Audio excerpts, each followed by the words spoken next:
It's Earth Week. And Kat Villanzoni talked with the UVM professor whose focus is on our forests.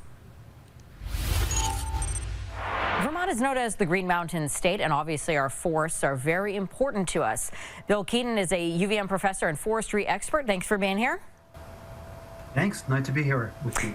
So as of 2020, forests made up 31% of the world's total land area, but deforestation remains a concern. Why is it important that we preserve our forests?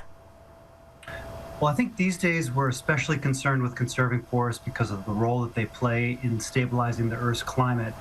And as a natural climate solution, the world's forests are first and foremost. And one of the best things that we can do to help fight climate change is to conserve the forests that we have. The need for lumber in our country currently outweighs the amount that's being produced in New England. How do you balance that demand with preservation?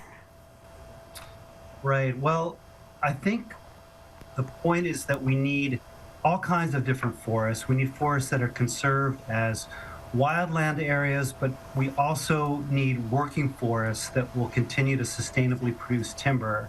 And I think there is a realization that we need to do a better job of managing our forests right here at home to produce as much of the lumber as we can, because you're right that if we don't do that, we simply displace those environmental impacts elsewhere in the world.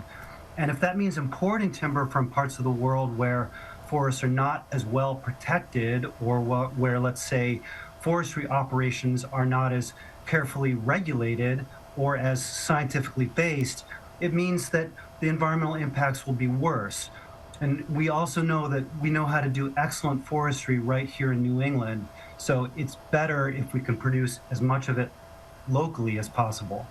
And we know trees also get cleared to make room for livestock grazing as well. What's kind of the limit on how much of that we can do before it really starts having big impacts?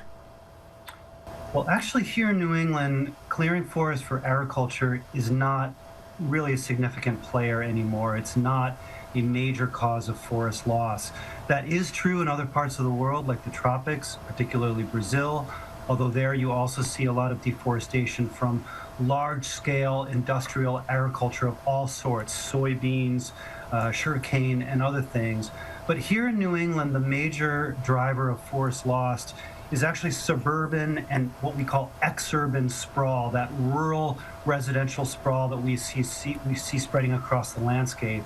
So things that we can do to encourage development that is more compact, that is concentrated in our existing settlements, that will go a long way towards conserving the forests that we have left here. Absolutely. Bill, thank you so much for your time during this Earth Week on that important topic. Thanks so much for having me.